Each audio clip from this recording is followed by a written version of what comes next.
Chicos, buenas noches. Buenas noches, doctor. Buenas noches, doctor. Disculpe, me estaba olvidando que tenía clase que había cambiado con el doctor Luis.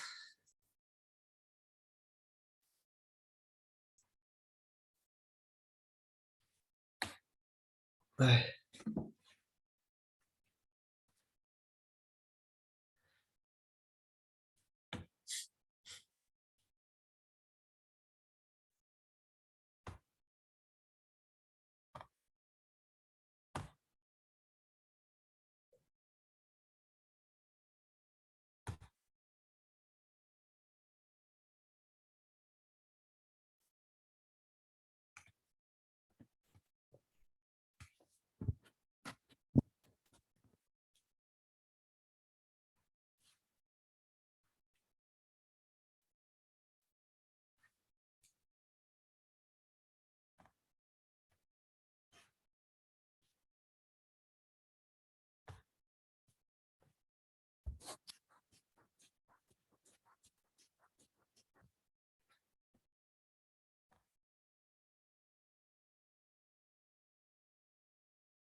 Lo pruebo.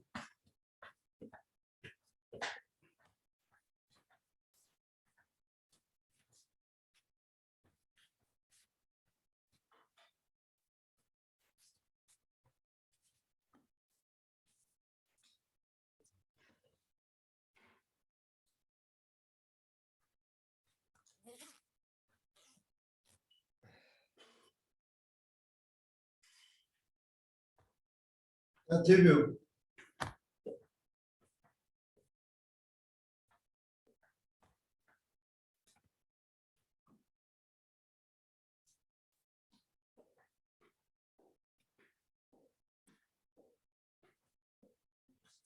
Para que comas.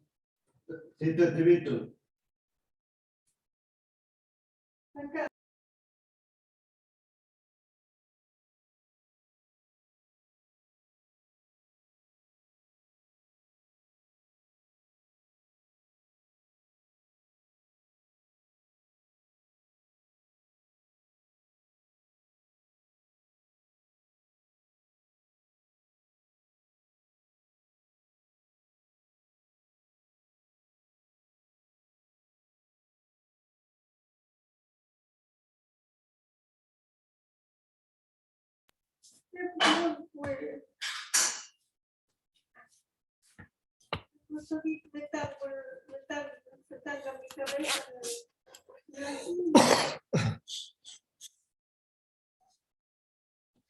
Bien, chicos, entonces ahora ya están todos 27, ya están todos, ¿no? Sí, doctor. Ya. Bien, ahora vamos a hablar sobre cardiopatía isquémica crónica, angina estable. Síndrome coronario agudo ya hicieron, ¿no? Sí, doctor. Ya hicimos la clase. Ya, muy bien. Entonces, ahora vamos a hablar del síndrome coronario crónico, ¿no? O cardiopatía isquémica crónica, que la más frecuente forma de presentación es la angina, ¿no? Angina estable o angina de esfuerzo, que se llama, ¿no? Cualquier pregunta, me interrumpen, cualquier duda me interrumpen nomás, no hay problema, preguntan ya.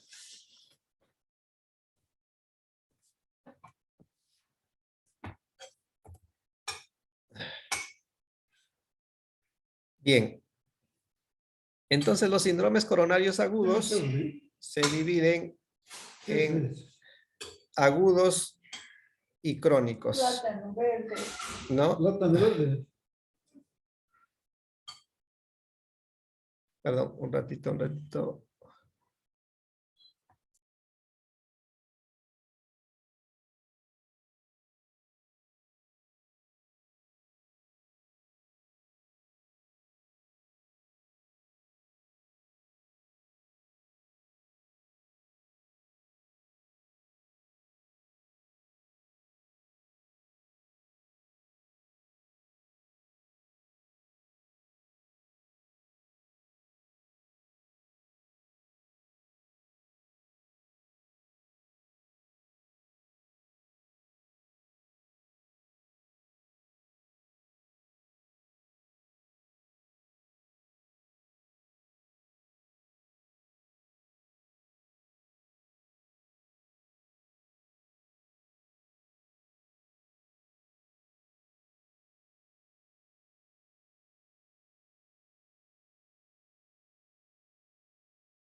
saque de una vez pronto este hombre.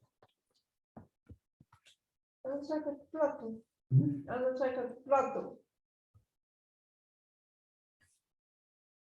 Bien, entonces, como les decía, los síndromes coronarios se dividen en agudos y crónicos. Los agudos, que es el síndrome coronario agudo, que con el electrocardiograma vamos a definir si es ST elevado o ST no elevado, ¿no? Que ya es lo que han visto en la clase anterior, ¿no? El ST elevado que generalmente va a dar un infarto Q y el ST no elevado que va a dar un infarto no Q o una angina inestable. Si las enzimas cardíacas están aumentadas, hablamos de un infarto no Q, y si están normales es una angina inestable, ¿no? Eso en resumen de lo que ya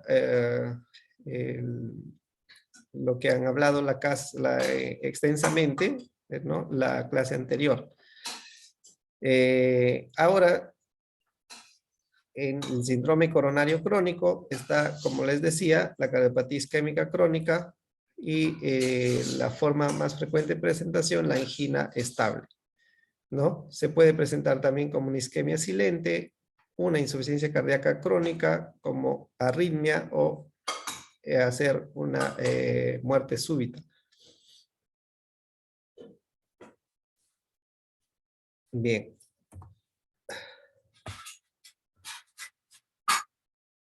Tanto para el síndrome coronario agudo y que para el coronario crónico son importantes los factores de riesgo coronario, ¿no? Que ya también deben haberlo escuchado, visto. Los factores mayores, está la diabetes, la hipertensión, la obesidad, la hipercolesterolemia, el tabaquismo, el sedentarismo, el antecedente familiar directo de infarto o evento cerebrovascular en varones menos de 55 años y si es mujeres menos de 65 años, ¿no? Y microalbuminurias, son 8 factores de riesgo mayores. Y los factores de riesgo menores, el alcohol, la hipertrigliceridemia, el HDL bajo, el estrés, la personalidad tipo A, personas coléricas, ¿no? Hiperuricemia y antecedente familiar que no cumple el criterio mayor. Es importante los factores de riesgo coronario porque si yo tengo un paciente con varios factores de riesgo coronarios y acude con un dolor de pecho, este paciente, la probabilidad de que sea de causa, este dolor de pecho, que sea de causa cardíaca, aumenta considerablemente, ¿no? Si tiene factores de riesgo coronario, pero si no tiene factores de riesgo coronario, la probabilidad de que sea de causa cardíaca disminuye, ¿no? Y por eso es importante. Si tengo un joven que viene con dolor de pecho, ¿no? Joven que hace ejercicio, deportista, ¿no? Sin factores de riesgo, entonces la probabilidad de que ese dolor de pecho sea de causa coronaria es baja, ¿no? Pero si yo tengo un paciente diabético, hipertenso, obeso, sedentario, encima fuma, ¿no? Y viene con dolor de pecho, la probabilidad de que ese dolor de pecho sea de causa cardíaca, sea una angina o sea un síndrome coronario agudo, es alto, ¿no? Entonces, para eso nos ayudan los factores de riesgo coronario, ¿no? La presentación clínica de la cardiopatía isquémica crónica. Un paciente con cardiopatía isquémica crónica se puede presentar de forma asintomática, lo que se llama isquemia silente, ¿no? O de forma sintomática, donde la forma más frecuente es la angina, pero también puede haber disnea de ejercicio, cuando esta disnea es de causa isquémica, se llama equivalente anginoso, ¿no? Puede presentarse con una arritmia el paciente, con historia de palpitaciones, síncopes, ¿no? O acudiría el paciente con síntomas y signos de insuficiencia cardíaca, ¿no? Y que se deben a una isquemia crónica, ¿no? O debutar el paciente de frente con una muerte súbita, ¿no? Nunca tuvo angina el paciente, pero de frente hizo una muerte súbita, ¿no? Entonces, son esas las formas de que se puede presentar un paciente con cardiopatía isquémica crónica o síndrome coronario crónico, ¿no? Isquemia silente, ¿qué significa? Significa que hay alteraciones del segmento ST o de la onda T también, pero sin angina, sin silente, pues, ¿no? Sin dolor. Podemos encontrarlo en un electrocardiograma que se toma de rutina a un paciente, ¿no? O a través de un Holter, que también que es el toma un paciente, ¿no? Podemos encontrar alteraciones en el segmento ST o en la onda T.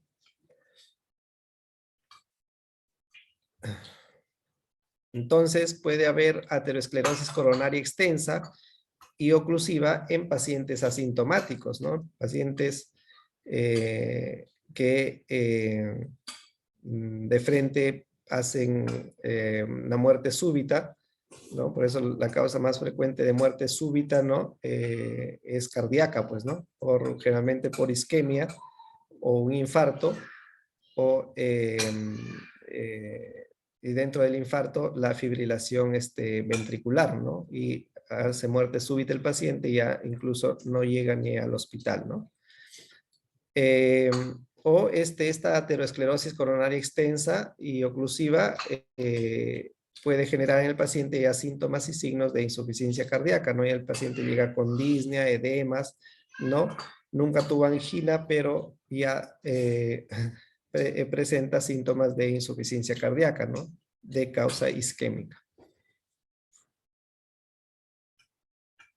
Y acá cabe resaltar también, por eso la etiología más frecuente, cuando hablen de insuficiencia cardíaca, la etiología más frecuente está, uno, la cardiopatía isquémica, y dos, la causa hipertensiva, ¿no? Entonces,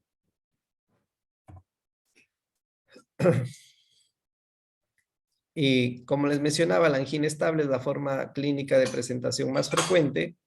Es isquemia miocárdica transitoria. Perdón.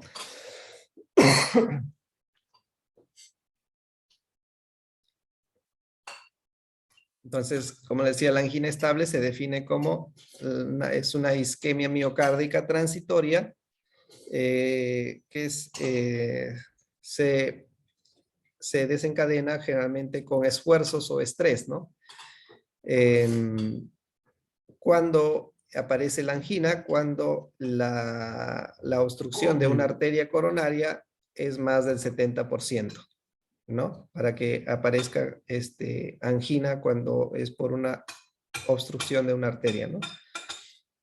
El dolor es tipo anginoso, de inicio gradual, como les decía, desencadenado con esfuerzos o con estrés, más frecuente por horas de la mañana y postprandial.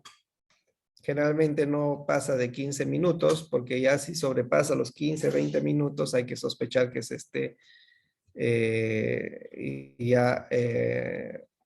esta angina estable haciéndose un síndrome coronario agudo, ¿no? Un infarto por el tiempo, ¿no? Es de característica retroesternal opresivo, ¿no? O sea, forma una angina típica, ¿no? Dolor torácico típico, perdón, retroesternal opresivo que se irradia al cuello, mandíbula o a la zona interescapular. Y se puede asociar a diaforesis, náuseas y también disnea, ¿no?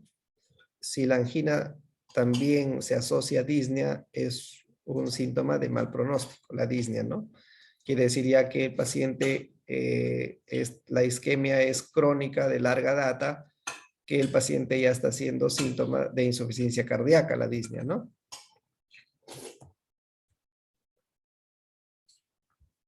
Al igual que en la insuficiencia cardíaca, que creo que todavía no llevan el tema, bueno, la angina se clasifica en clases funcionales, ¿no? 1, 2, 3 y 4, igual que la clase funcional de la insuficiencia cardíaca, ¿no? De la NIJA, ¿no? Que bueno, ya hablarán cuando hablen de insuficiencia cardíaca. similares para la angina, sino que acá para la insuficiencia cardíaca es disnea, ¿no? Y para la angina acá es dolor de pecho, ¿no? Clase funcional 1 es cuando el dolor de pecho, o sea, la angina, se produce a esfuerzos extenuantes, ¿no? Y no limita la vida normal del paciente. Clase funcional 2 es la angina que se aparece con esfuerzos moderados. Por ejemplo, caminar 2 manzanas o subir una escalera, ¿no? Clase funcional 3 es cuando la angina aparece a pequeños esfuerzos, tal como, por ejemplo, cambiarse de ropa, vestirse, comer, ¿no? O ducharse, por ejemplo, ¿no? Haciendo pequeños esfuerzos aparece la angina, es clase 3. Y clase 4 cuando la angina aparece en reposo, ¿no? Esto es para, o sea, para, más que todo para la gravedad de la angina, ¿no? La angina es más grave, la que está en clase 4, pues, ¿no? La angina en reposo. Angina leve, angina clase 1, ¿no?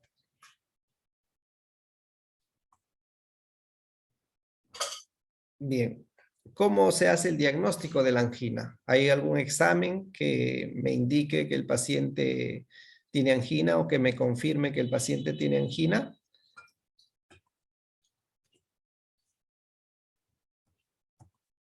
No, no hay ningún examen que me confirme angina, ¿no? Que me confirme que el paciente tiene angina.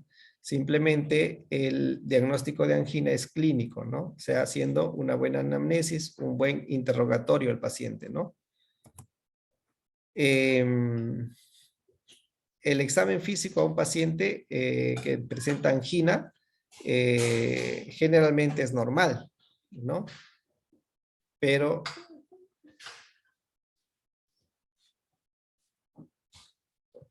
Pero siempre hay que examinar al paciente buscando, viendo cómo están los ruidos cardíacos, cómo está el pulmón, ¿no? Midiendo la presión arterial, los pulsos, buscando edemas, ingurgitación o reflujo, buscando síntomas o signos de insuficiencia cardíaca, ¿no? Y está resaltado los pulsos periféricos. Es importante palpar, siempre importante palpar los pulsos periféricos a los pacientes. Porque los pulsos periféricos me van a dar información cómo está el sistema arterial del paciente, ¿no?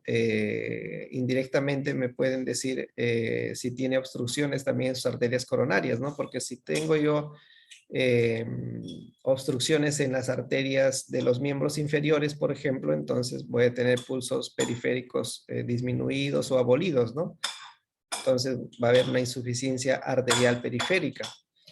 Entonces, si un paciente tiene insuficiencia arterial periférica y viene por dolor de pecho, ¿no? Ese dolor de pecho entonces probablemente también sea por insuficiencia arterial de las arterias, valga la redundancia, de las arterias coronarias, ¿no? Entonces, me ayuda para indirectamente, ¿no?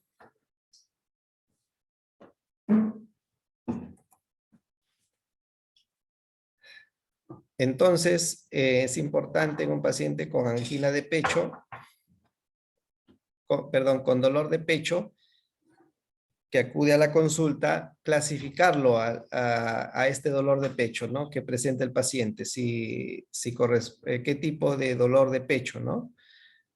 Si cumple este dolor de pecho, cumple 3 características importantes. Por ejemplo, si el dolor es retroesternal, o sea, el dolor es típico que les mencionaba. ¿Qué quiere decir un dolor torácico típico? Quiere decir que sea retroesternal, perdón, opresivo, ¿no? Y que pues se irradia al cuello, a la mandíbula o al miembro superior izquierdo, ¿no? Ese es un dolor torácico típico, ¿no? Entonces, si el dolor es típico, es provocado por el esfuerzo o el estrés emocional y se alivia en unos minutos haciendo reposo o usando nitratos, Si cumple esas tres características, el dolor de pecho que acude el paciente, se trata de una angina típica, ¿no? O angina definitiva. Si cumple solo dos de estos criterios, ¿no? La angina sería una angina atípica o una angina probable.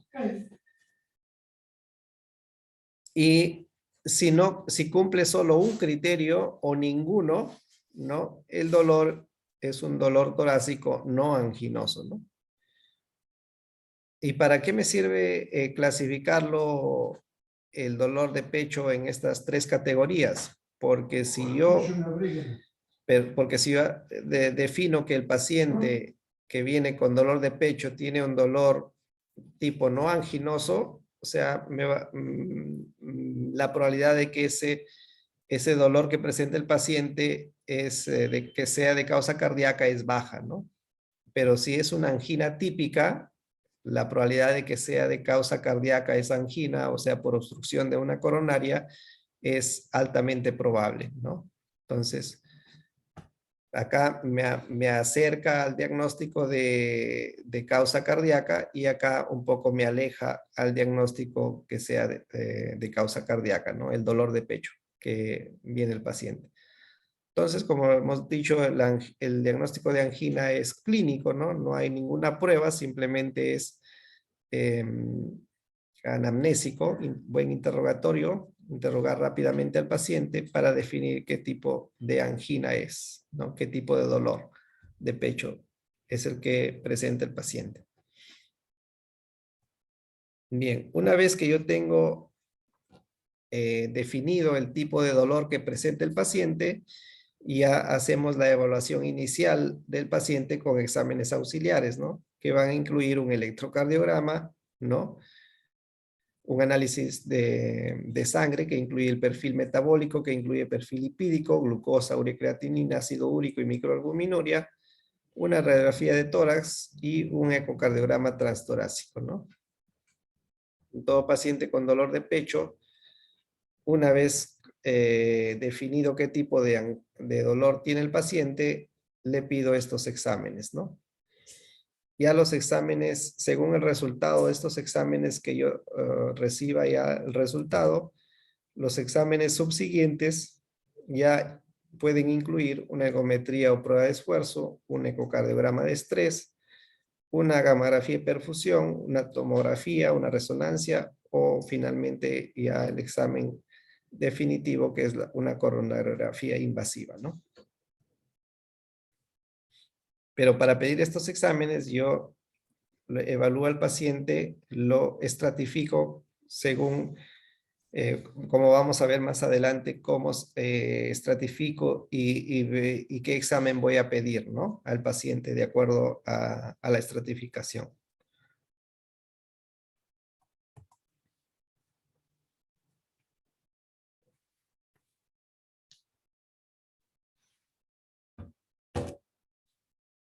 Bien, como les decía, el examen básico, perdón, un segundito.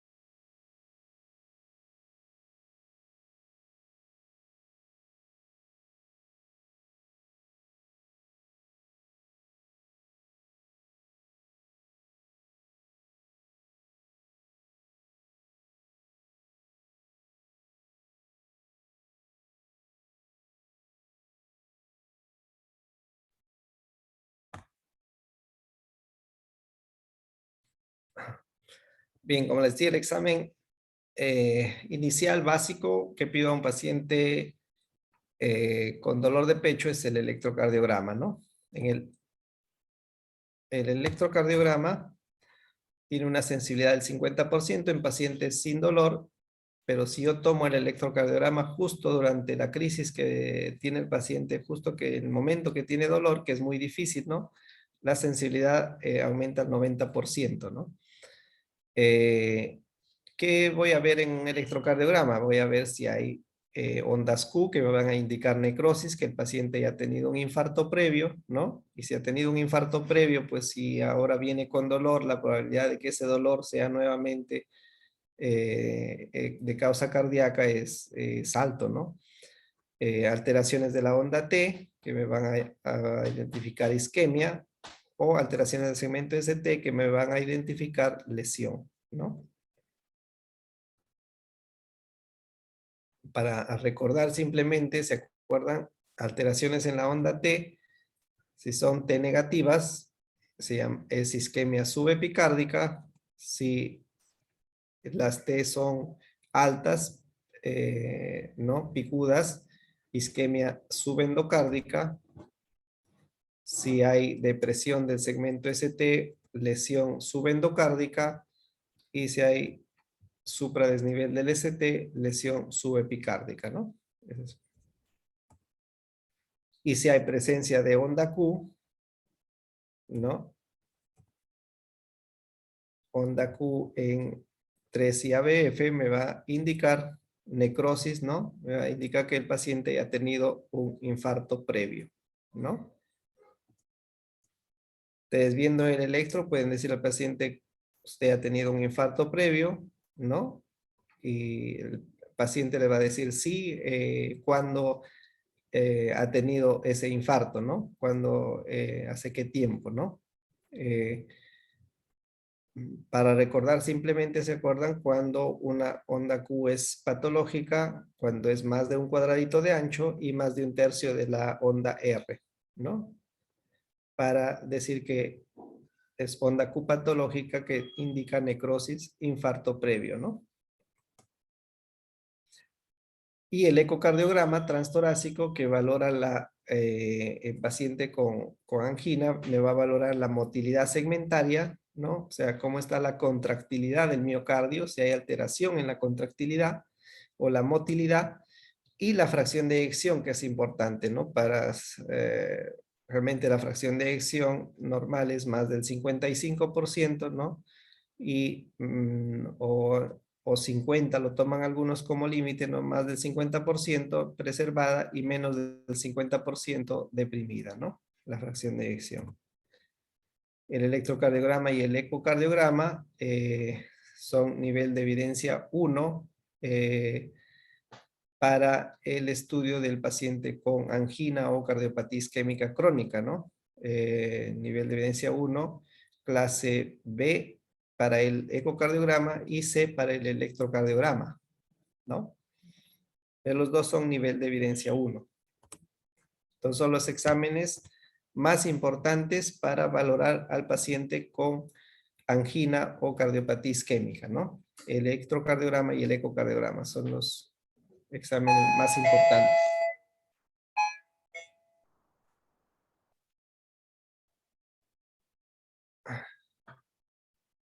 Un segundito, chicos. Tanto.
Ay, ya chicos, disculpen, estoy con una tos que me molesta.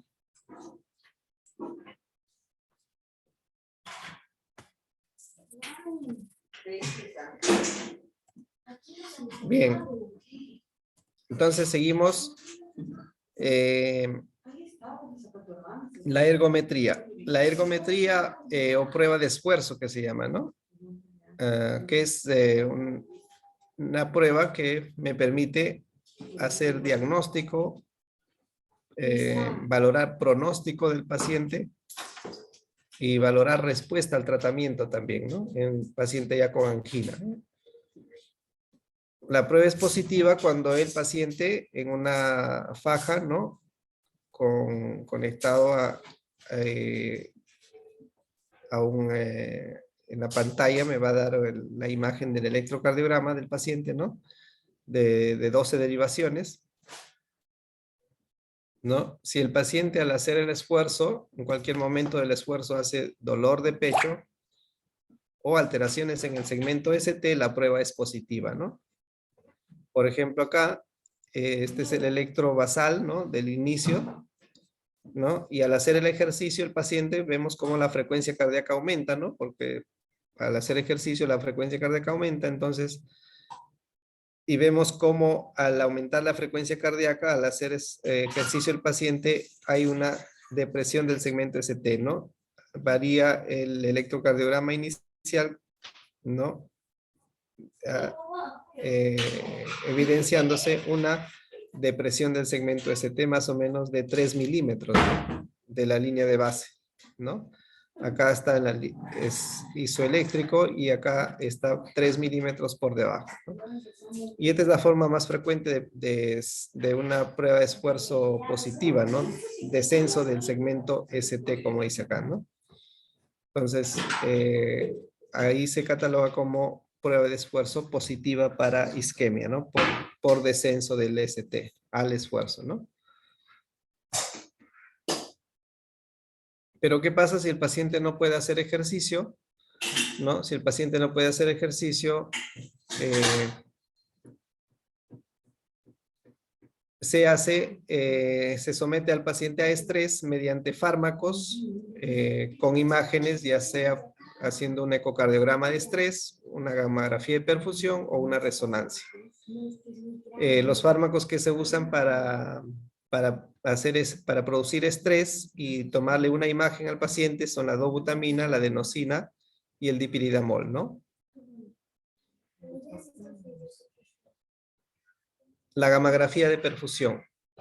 La gamografía de perfusión es un examen para detectar zonas de isquemia.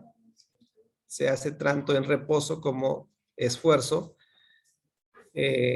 Para el esfuerzo puede ser físico mediante la prueba de esfuerzo convencional, ¿no? Se hace que el paciente haga esfuerzo. O si no puede hacer ejercicio el paciente, ¿no? Se inyecta un fármaco como la adenosina, ¿no? Que es el que más usamos en nuestro medio, ¿no? Para producir estrés farmacológico. Y luego de hacer esfuerzo físico o colocar adenosina, se inyecta un radiofármaco que es el talio,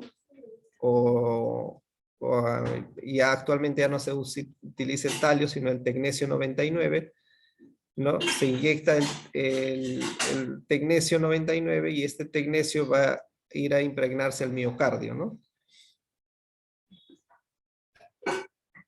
Y una vez que se inyecta el tecnesio, el paciente pasa a la cámara gamma, ¿no? Y donde se va a tomar las imágenes y se va a reflejar la imagen cardíaca en estas imágenes, ¿no? En estos gráficos. ¿En quiénes se utiliza la perfusión miocárdica? Cuando hay alteración.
Ya chicos, disculpen el ruido. Entonces, les decía, la perfusión miocárdica, voy a pedir en un paciente que tiene alteración en el electrocardiograma basal alterado, ya que en ese paciente no puedo pedirle una prueba de esfuerzo, una ergometría convencional, ¿no? Porque ya está alterado el basal y no voy a poder identificar alteraciones durante el esfuerzo, ¿no? Entonces, si el electrocardiograma basal está alterado, entonces voy a pedir una perfusión a este paciente, ¿no? Por ejemplo, cuando el ST está más de 1 milímetro del basal, en pacientes con hipertrofia, cubeta digitálica, con Gold Parkinson-White, bloqueo rama izquierda o presencia de marcapaso. O también en pacientes que tienen resultado de una ergometría dudosa, ¿no? Que no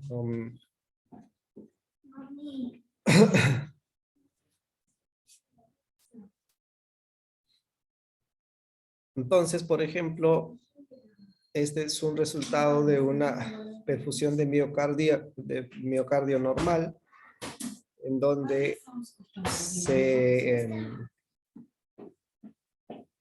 se obtiene imágenes en reposo y al esfuerzo, ¿no? Ya sea, como dijimos, el esfuerzo puede ser físico o farmacológico, ¿no? Con adenosina. Si la imagen en reposo es similar a la imagen en esfuerzo, quiere decir que no hay isquemia, ¿no? El examen es normal, ¿no? Pero si la imagen al esfuerzo presenta diferencias con el reposo, por ejemplo acá, ¿no? Esta zona se pinta menos, quiere decir que acá hay isquemia, ¿no? Entonces esta es una prueba positiva para isquemia, ¿no? Y si la imagen en reposo persiste también al esfuerzo, esto quiere decir que ya es un infarto, ¿no? Un infarto, porque el infarto se va a ver tanto en reposo como en esfuerzo, ¿no? Entonces, más o menos, para que tengan idea de lo que es un examen de perfusión miocárdica, ¿no? El ecocardiograma de estrés es un examen que respecto a la perfusión miocárdica es más específica, pero menos sensible.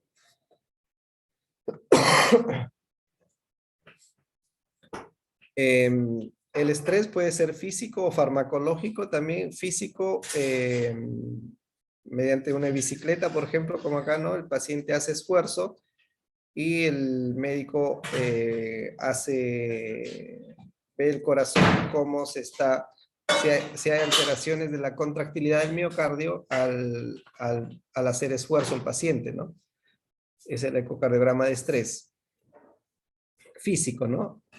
Pero si el paciente no puede hacer esfuerzo físico, se hace también con fármacos, usando la dobutamina o dipirimadol. En nuestro medio usamos la dobutamina, ¿no? Se infunde al paciente, ¿no? Y se va valorando en el ecocardiograma también si hay alteraciones segmentarias de la contractilidad, ¿no?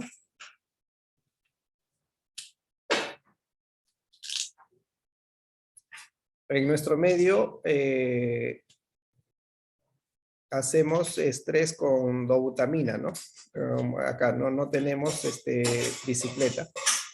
Y en cuanto a la perfusión miocárdica, en nuestro medio tenemos esta cámara gamma en el hospital regional, en todo el norte es el único hospital que cuenta con esta cámara gamma. Y podemos hacer estos estudios, ¿no? De perfusión miocárdica. Bien.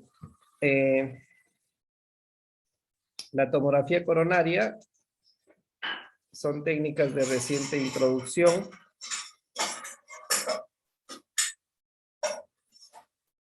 Se indica en pacientes de bajo riesgo pretest, o sea, baja probabilidad de enfermedad coronaria, en donde se valora la calcificación coronaria global, el score de calcio, el score de Agatston, ¿no?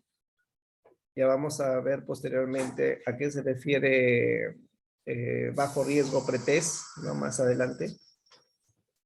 Y la resonancia, que me permite evaluar también zonas de isquemia miocárdica, zonas de necrosis y también ver la anatomía coronaria, ¿no?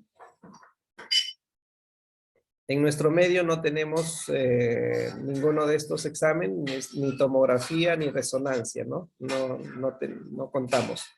En Lima sí hay, solo en Lima hay tomografía y resonancia cardíaca, ¿no? Acá no tenemos ni tomografía ni resonancia cardíaca.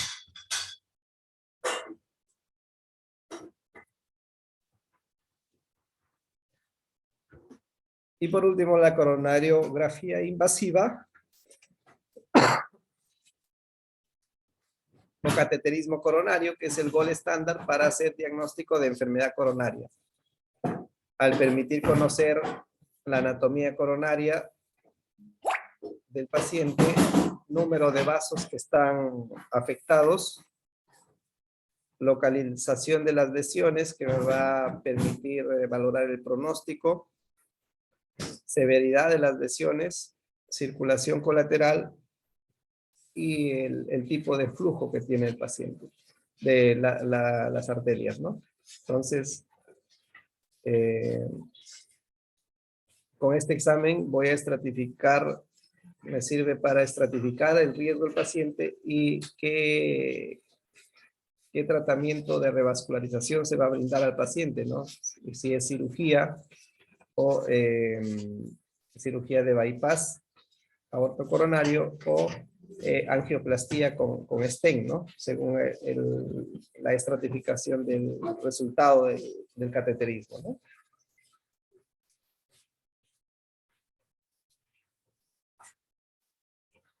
La coronariografía invasiva me va a permitir detectar estenosis significativas más del 70%. Y cuando se trata del tronco de la coronaria izquierda, es significativa simplemente cuando es más del 50% nomás, ¿no? Cuando se trata del tronco.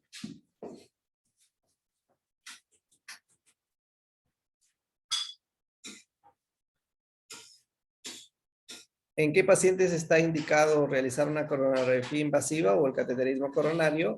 En pacientes con pruebas anteriores mencionadas no concluyentes, ¿no? O en pacientes con angina que a pesar del tratamiento médico óptimo continúan con angina, ¿no? En una prueba de esfuerzo convencional es un paciente de mal pronóstico, por ejemplo, que hace angina al inicio del ejercicio, ¿no? O alteraciones electrocardiográficas al inicio del ejercicio, ¿no? O en pacientes jóvenes, por ejemplo, con vida activa, ¿no? Un deportista, por ejemplo, y que en ergometría salga positiva, lógicamente que hay que hacerle un cateterismo, ¿no? Esta es la coronariografía invasiva o el cateterismo. Tenemos el árbol coronario que se divide en dos arterias principales, la coronaria izquierda y la coronaria derecha, ¿no? La coronaria izquierda, este es el tronco de la coronaria izquierda, ¿no? Lo que hablábamos. Acá una obstrucción es significativa cuando es más del 50%, nomás hemos dicho, ¿no? Como dijimos.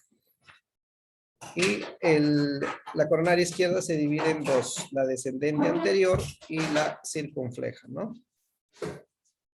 Y la coronaria derecha, que es una sola, ¿no?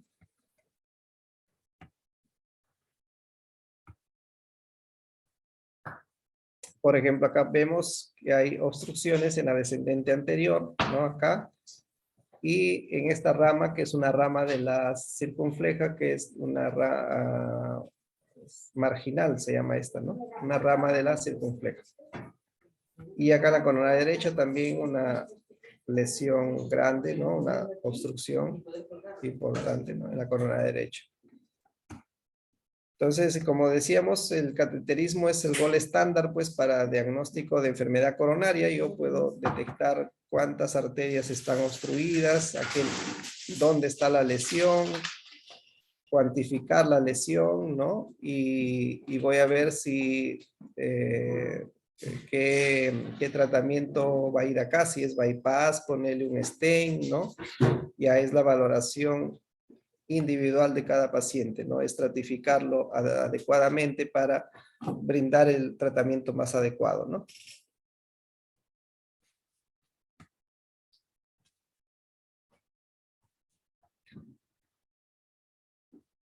Entonces, en la coronariografía invasiva, en resumen, sirve para hacer diagnóstico, sirve para dar tratamiento, ¿no?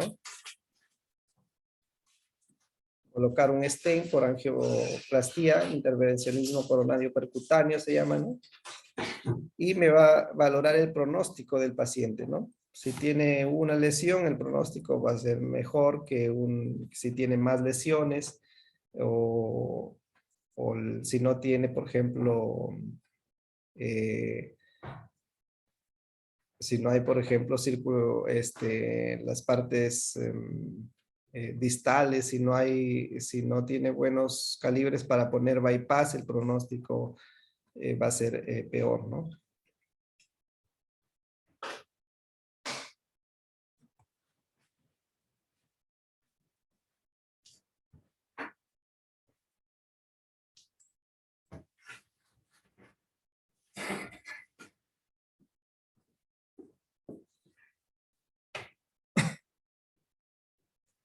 Bien, acá ya para entrar a lo que es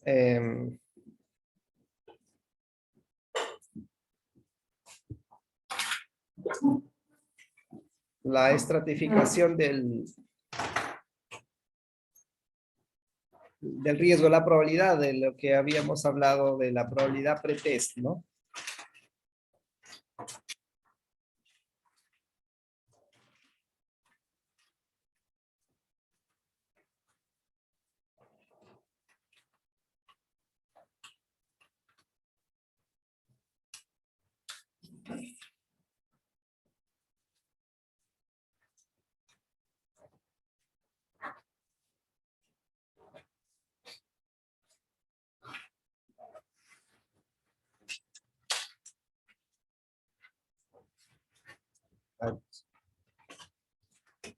Antes de,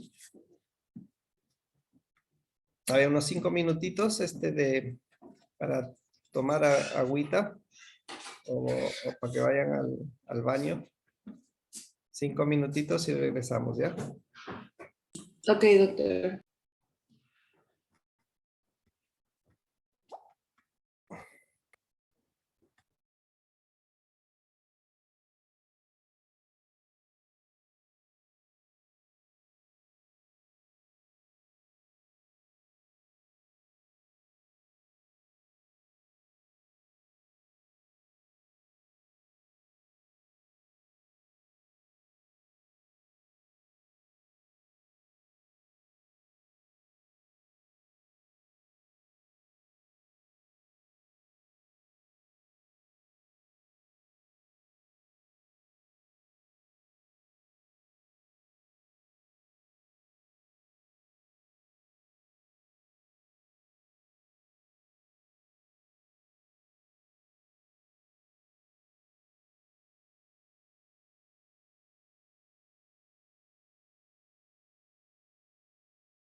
Dice que toda la clase está llorando en el colegio.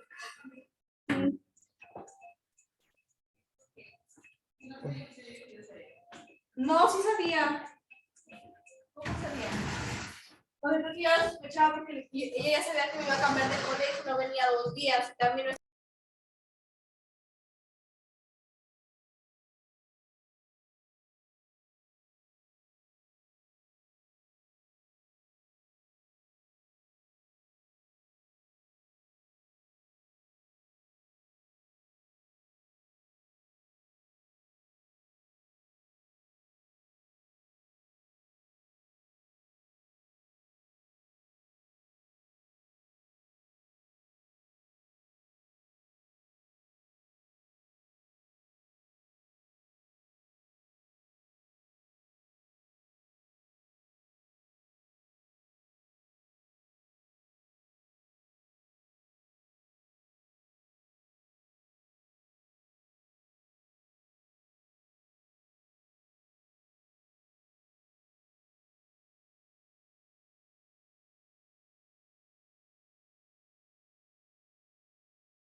Ya chicos, entonces seguimos.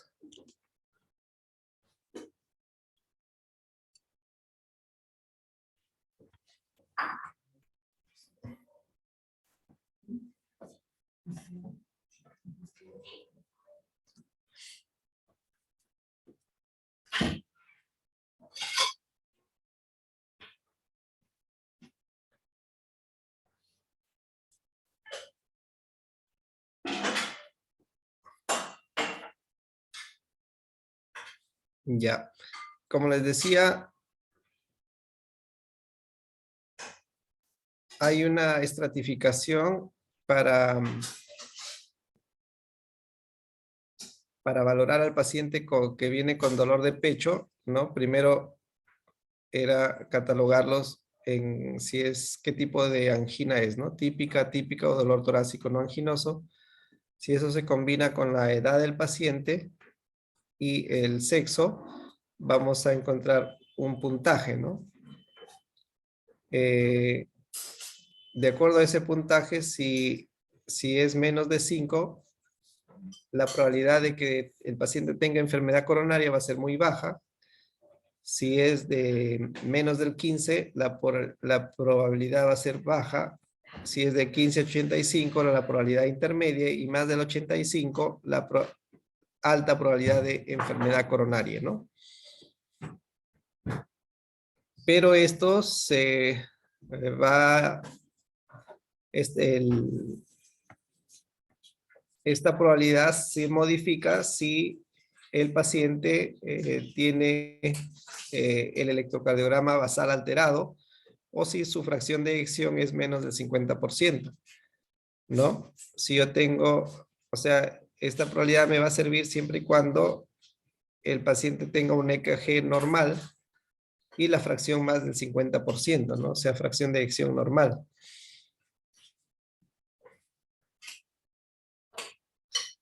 Acá también se preguntarán qué dice 2013, ¿no? Bueno, la actual guía es del 2018, 2019, pero en cuanto a la variación de la estratificación, en cuanto a la angina, la edad, sigue igual, ¿no? O sea, en cuanto a la probabilidad.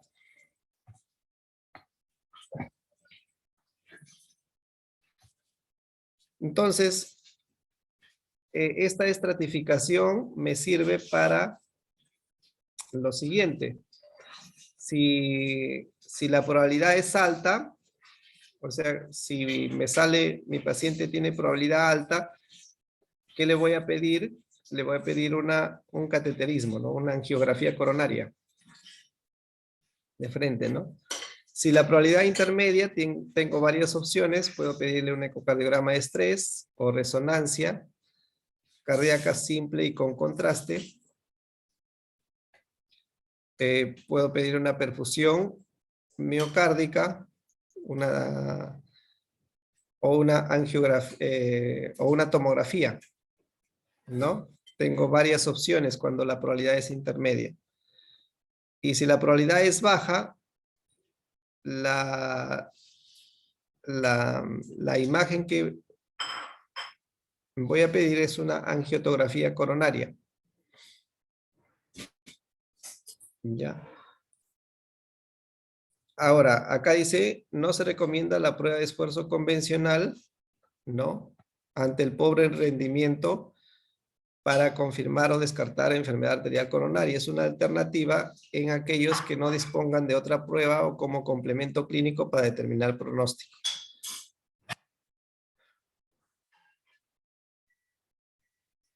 Y como les decía, por ejemplo, nosotros no tenemos...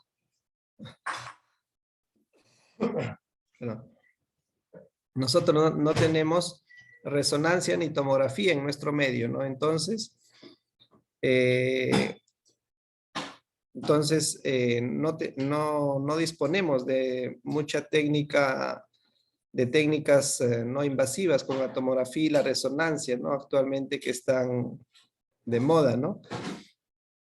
Entonces, puedo yo echar mano a lo que tengo, que es la prueba de esfuerzo convencional, que es accesible, barata y en cualquier centro puede haber, ¿no? Entonces, aunque tiene indicación nivel de evidencia 2B, pero sí se puede utilizar, ¿no? Cuando no disponemos, como dice acá, de las pruebas mencionadas, ¿no?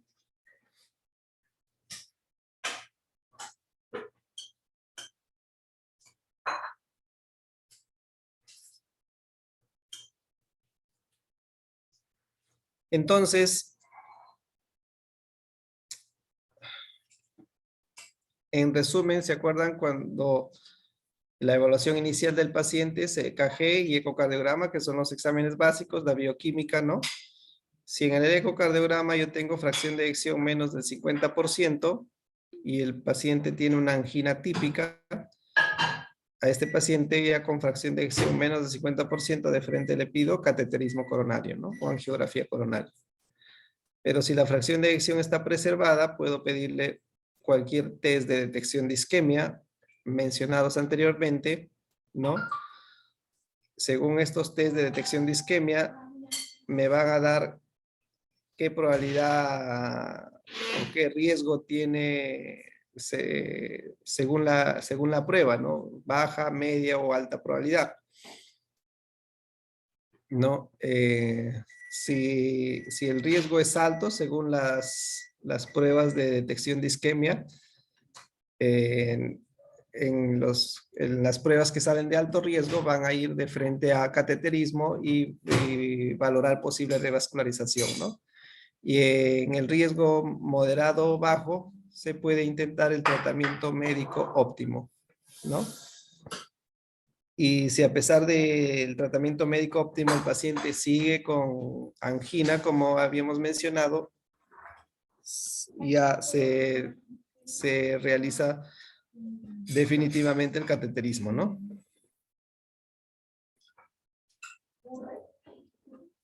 Bien.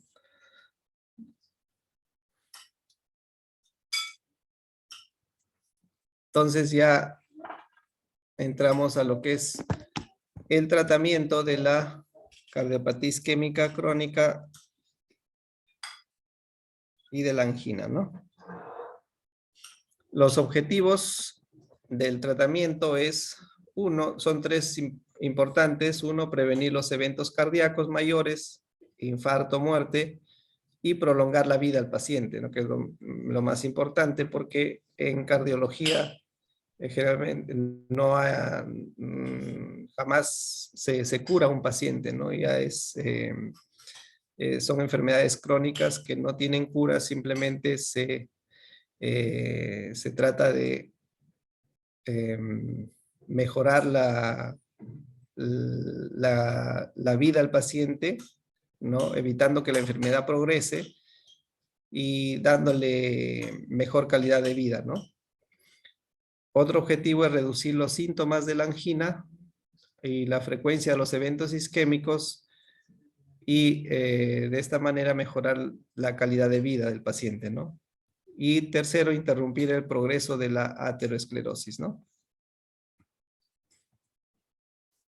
Entonces, el tratamiento inicial es modificar estilo de vida, excluir factores precipitantes que estén descompensando al paciente, el tratamiento farmacológico en sí, antiisquémico, y la cirugía de bypass o la angioplastía con stent, ¿no? De acuerdo a lo que se va a realizar.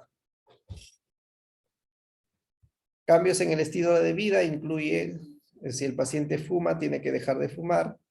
Si está en sobrepeso, obesidad, tiene que reducir peso.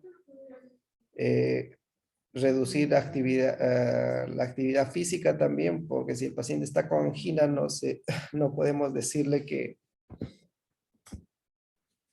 haga actividad física, ¿no? Hasta ver cuál es, estratificar al paciente, ¿no? Para decir qué ejercicio va a realizar y qué ejercicios no va a realizar, ¿no? Evitar trastornos emocionales que pueden desencadenar angina o un síndrome coronario agudo, ¿no? Los factores precipitantes que pueden descompensar a un paciente, por ejemplo, la anemia. Si hay anemia, hay que mejorar la anemia. Si hay fiebre, hay que tratar la fiebre. Si hay infecciones, tratar las infecciones.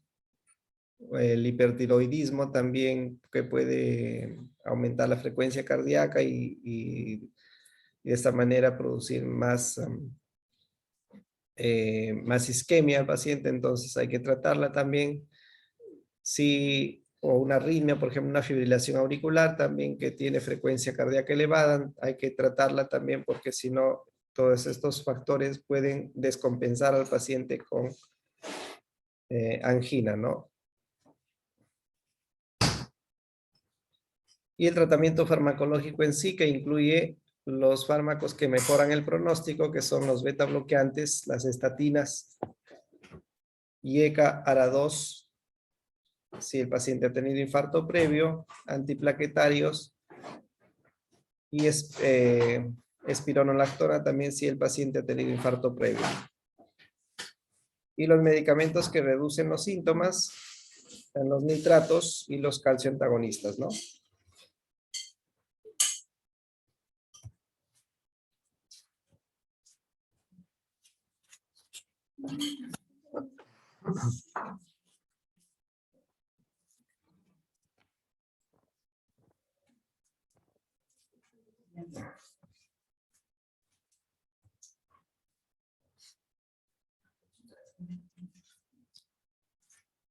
El tratamiento antitrombótico incluye antiagregantes plaquetarios, el ácido acetilsalicílico, que es 100 miligramos diarios, ¿no?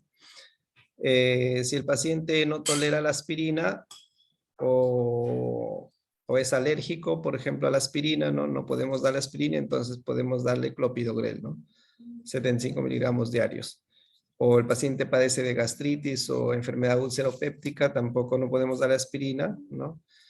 Pero sí podemos darle clopidogrel a estos pacientes, ¿no? Entonces, cualquiera actúan como antiagregantes plaquetarios, ¿no? El tratamiento antiisquémico incluye los beta bloqueantes, los calcio antagonistas, indicados cuando los beta bloqueantes están contraindicados, ¿no? Por ejemplo, si el paciente tiene asma, no podemos darle un beta bloqueante, damos un calcio antagonista. O cuando se sospecha vasoespasmo, por ejemplo, en la angina de Prinzmental, que son angina producido por vasoespasmo, ¿no? Por vasoconstricción de las arterias.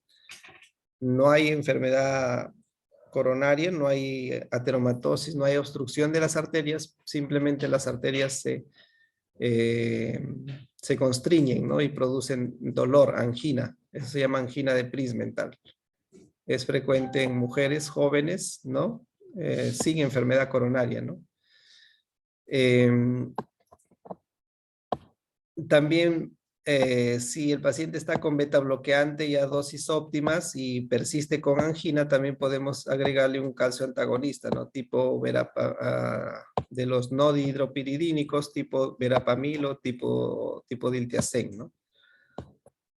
Los IECAS están indicados cuando el paciente ha tenido un infarto previo, insuficiencia cardíaca, o es hipertenso o es diabético, ¿no? Nitratos durante las crisis anginosas, ¿no? Y otros medicamentos antiisquémicos recientemente introducidos, está la ivabradina y la ranolazina también, ¿no?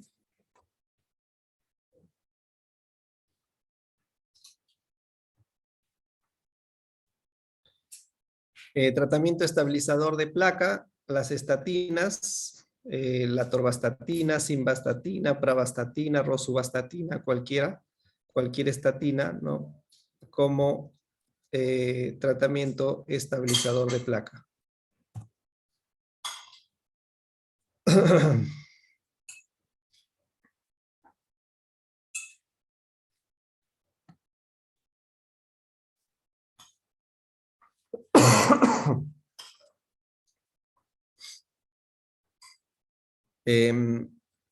Entonces, los fármacos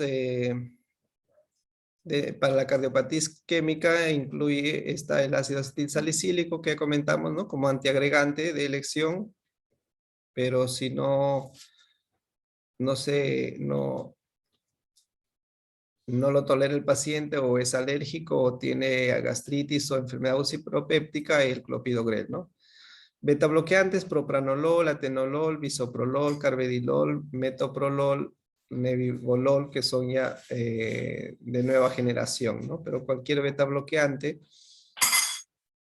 cuando la fracción de eyección está baja, menos del 50%, si no podemos dar propranolol ni atenolol, ¿no? No están indicados, pero sí los demás. Calcio antagonistas, verapamilo, diltiazem, ¿no? Estos medicamentos tampoco podemos darlos si la fracción de eyección está menos del 50%, ¿no? Los IECAS, captopril, enalapril, y estatinas, atorvastatina, simvastatina, pravastatina o rosuvastatina, ¿no?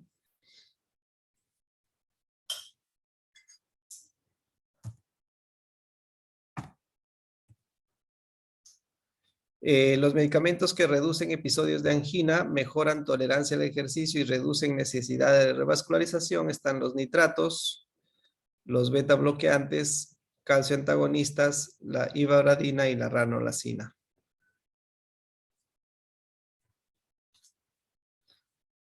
Y el tratamiento ya definitivo, que es el tratamiento de revascularización, que puede ser mediante angioplastía, colocando un stent, o mediante cirugía de los bypass aortocoronario o puente aortocoronario, ¿no?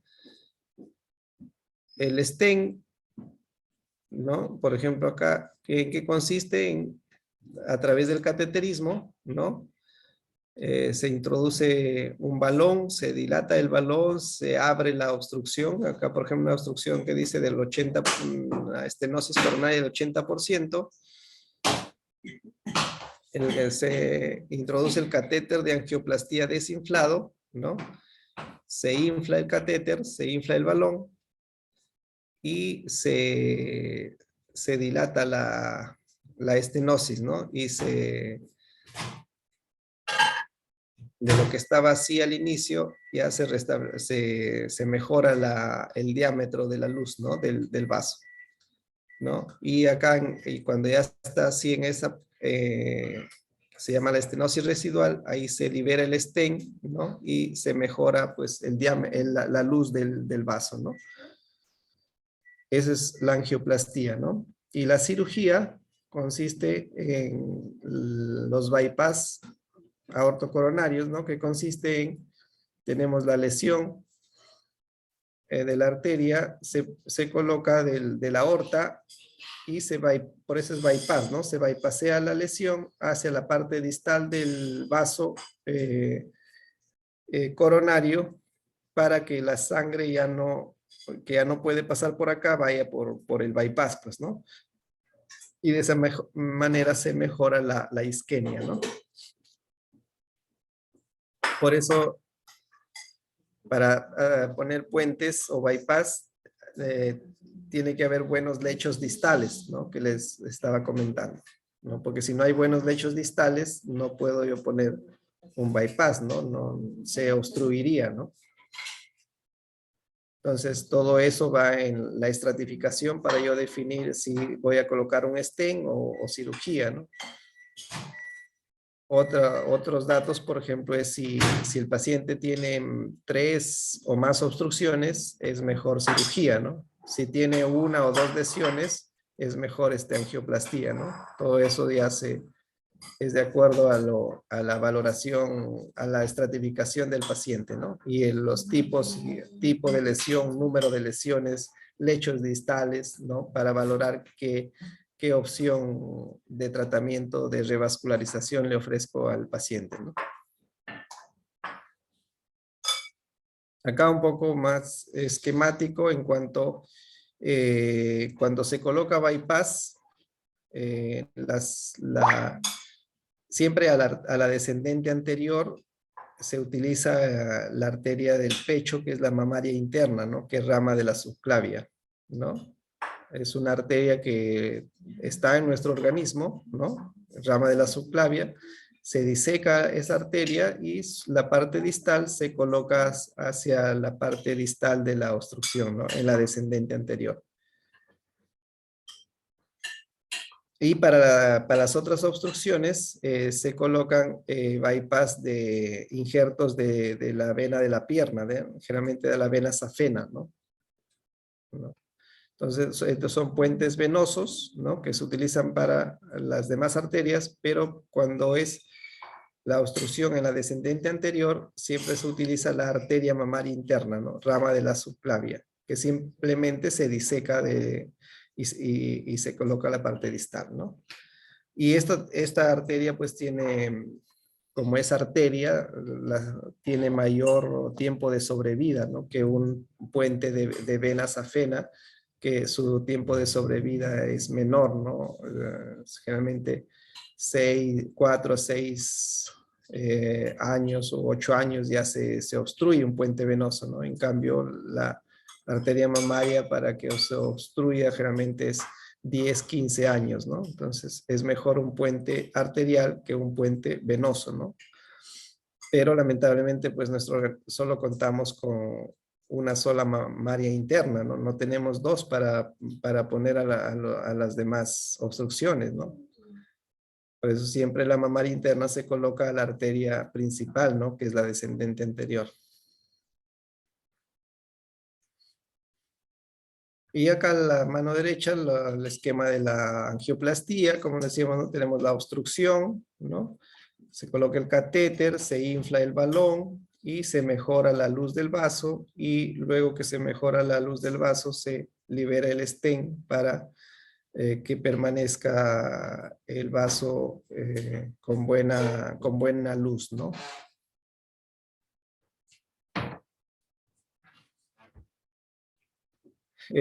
Los objetivos en el paciente con cardiopatía isquémica es importante el LDL, ¿no? El LDL en un paciente con cardiopatía isquémica hay que llevarlo a menos de 70, ¿no? Ideal hasta 50, ¿no?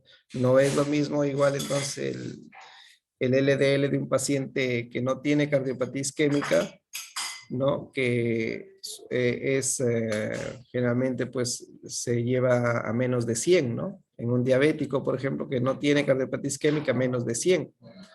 pero en un paciente con cardiopatía isquémica es diferente, ¿no? Hay que llevarlo a menos de 70, ideal hasta 50, ¿no? El HDL hay que subirlo más de 60. Ahora, el LDL, ¿con qué? El tratamiento es las estatinas, pues, ¿no? Para mejorar el HDL no hay ningún medicamento probado hasta la actualidad. Lo que mejora el HDL simplemente es hacer ejercicio, ¿no? El ejercicio mejora el HDL, no hay ningún medicamento que mejore el HDL hasta la actualidad.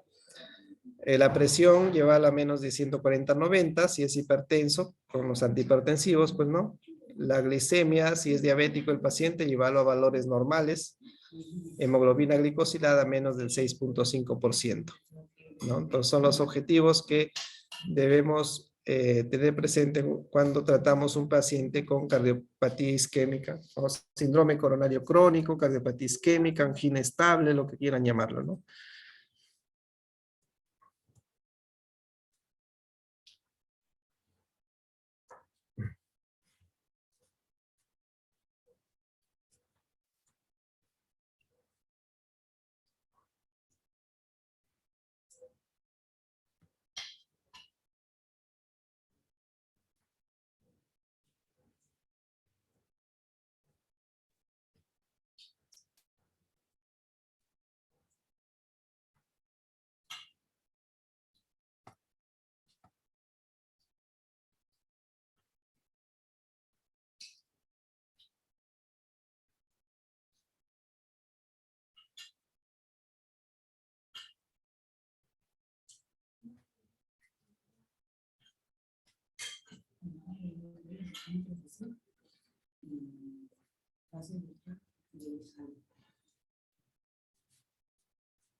Bien, chicas, preguntas, dudas, comentarios que quieran hacer, adelante.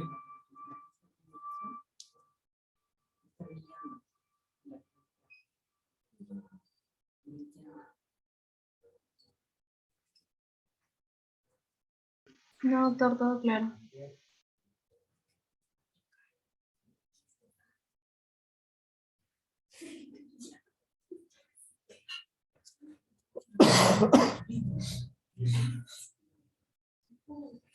Creo que todo claro, doctor. Ya, muy bien, entonces.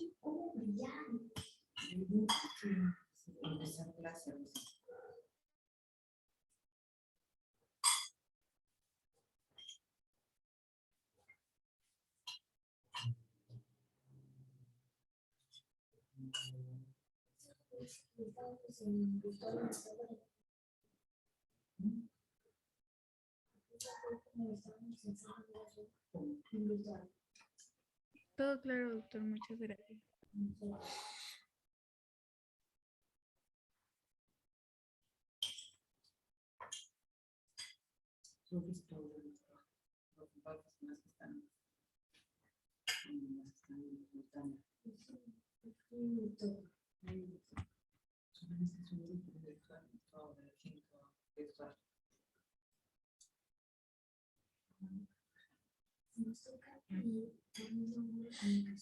Ya pues chicos, si no hay más preguntas. Sí, bueno, si no hay preguntas, ¿no? Porque no ha habido preguntas. Si no hay preguntas, ya nos quedamos ahí. Está bien, doctor. Muchas gracias. Gracias, doctor. Hasta luego. Hasta luego, doctor. Gracias, Gracias. doctor. Doctor. Gracias, Gracias, doctor. doctor. Hasta luego. Hasta luego, buenas noches. Gracias, doctor. Hasta luego.